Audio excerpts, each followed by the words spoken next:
Artificial intelligence म्हणजे काय? तर माहितीचं संकलन करून त्याचं विश्लेषण करणं आणि तुम्हाला हवी तशी ती मांडणं. यापुढे या गोष्टी मानवी क्षमतेमध्ये मौल्यवान मानल्या जाणार नाहीत. तुमच्यापैकी अनेकांना स्वतःचा व्यवसाय गमवावा लागेल, जोपर्यंत तुम्ही असं काहीतरी करत नाही जे एखादं यंत्र करू शकत नाही. तुम्हाला तुमच्या बुद्धीच्या पलीकडे जाऊन काहीतरी करता आलं पाहिजे. मानवांकडे बुद्धिमत्तेचे अनेक स्तर आहेत. बुद्धी ही फक्त तिचा एक लहानसा भाग आहे.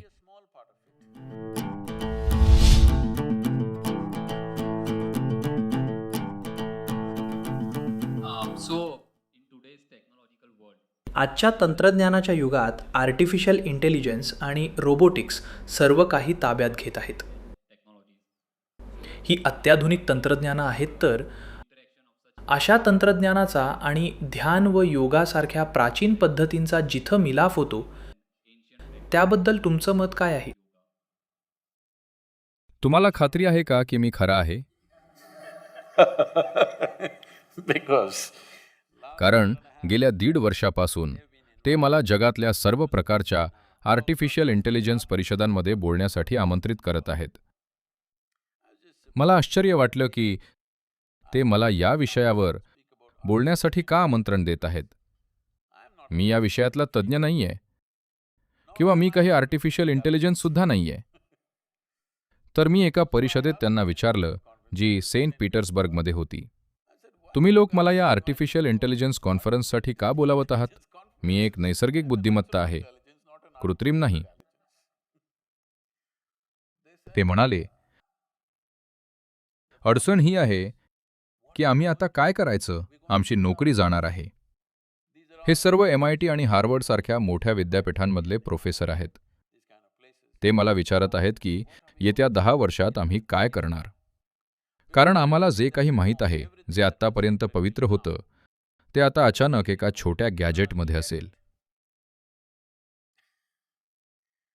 तुम्ही हे समजून घेतलं पाहिजे की आर्टिफिशियल इंटेलिजन्सचा अर्थ असा आहे की माहितीचं संकलन करून तिचं विश्लेषण करणं आणि तुम्हाला हवी तशी ती मांडणं.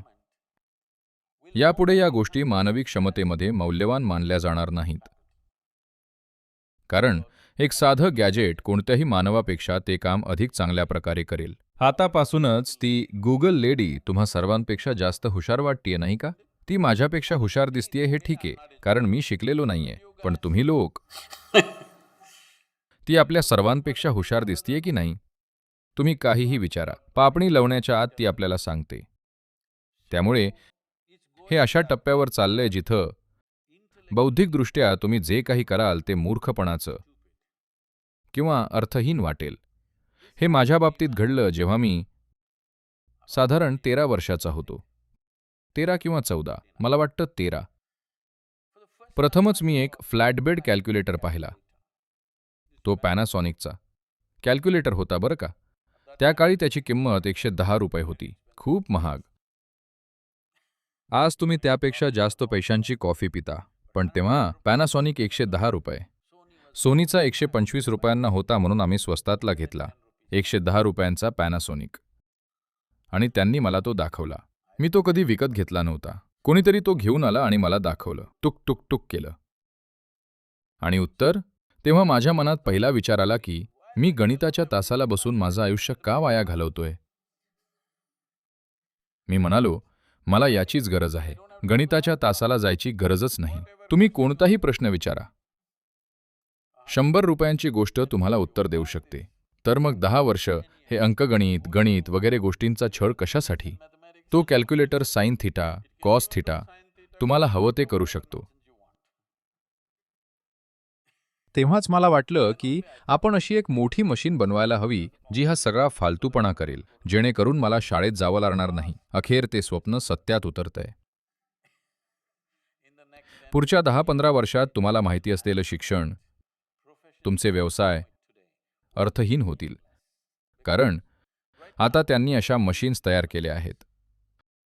सध्या आपण अजूनही आपल्यासारख्या दिसणाऱ्या मशीन्स बनवण्याच्या मागे लागलो आहोत, जे विनाकारण गुंतागुंतीचं आहे. तो एक चौकोनी डबा असू शकतो जो सर्वत्र फिरून आपण करतो ते सर्व करेल. हे मानवी बुद्धिमत्तेसाठी खूप अपमानास्पद आहे. म्हणून आपण अजूनही मानवासारखं बनवतोय. जर एखादी गोष्ट बुद्धिमान असेल तर ती मानवासारखी दिसली पाहिजे. पण हळूहळू अर्थकारणासाठी कोणीतरी एक उंच डबा बनवेल जो तुम्ही करता ते सर्व करेल. ठीक आहे? तसा काळ येतोय. एकदा का हे घडलं की मग ज्या गोष्टी शिकण्यासाठी आपण अनेक वर्ष घालवतोय त्या निरर्थक ठरतील. आता त्यांनी एक गोष्ट बनवली आहे. मी रशियातल्या एका मोठ्या बांधकाम व्यावसायिकाला भेटलो. ते काहीतरी असं डिझाईन करताहेत की जर एखादा ग्राहक येऊन म्हणाला, मला कशा प्रकारचं घर हवंय, माझी आवड काय आहे, माझी संस्कृती काय आहे, मला काय आवडतं, ते कसं असावं आणि माझं बजेट काय आहे, तर एक मशीन संपूर्ण घराचं डिझाईन तयार करते. तुम्हाला हवे असलेले 10 पर्याय देते, ज्यामध्ये पेंटिंग्स, भिंतीवरच्या वस्तू, फर्निचर वगैरे असेल. आता ते म्हणतायत की पुढच्या 5 ते 7 वर्षात ती मशीन घर प्रिंट करून ते उभं देखील करू शकेल.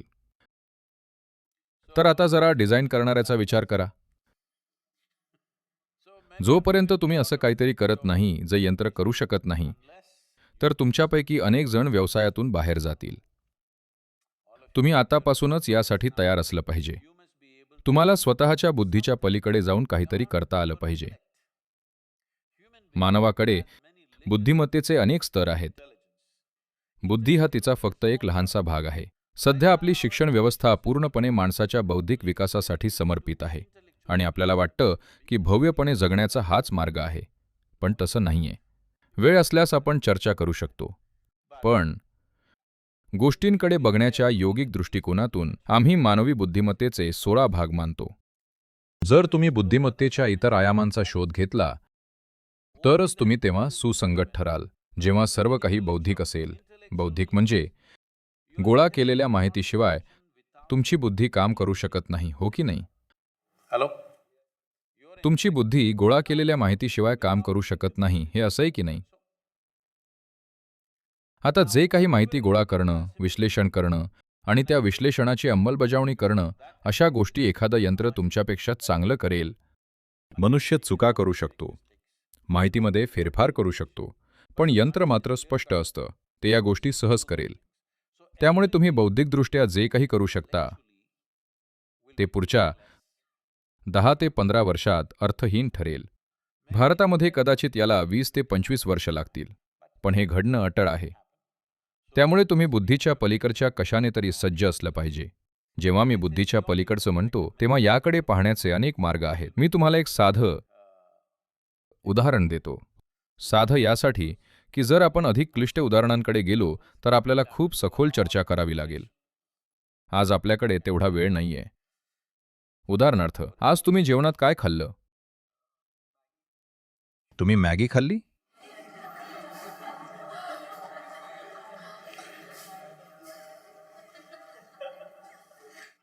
कोणीतरी यांच्या पोषणाची काळजी घ्या. He's ते a मॅगीवर Maggie. आहे. ठीक आहे. जर तुम्ही नूडल्स खाल्ले असले तरी नूडल्स यांच्यासारखे दिसत नाहीत, त्यांच्यासारखे वाटत नाहीत, काहीच नाही. पण त्यांनी खाल्लेली ही मॅगी 3-4 तासात एका मानवात रूपांतरित झाली आहे, हो की नाही? ती या यंत्रणेचा भाग बनली आहे. म्हणजे तुम्ही मॅगी नूडल्सपासून इतकं क्लिष्ट यंत्र तयार करत आहात.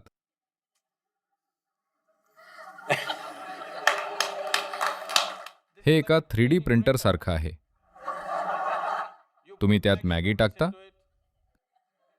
नाही, मी मॅगीपासून बनलेलो नाहीये, ठीक आहे?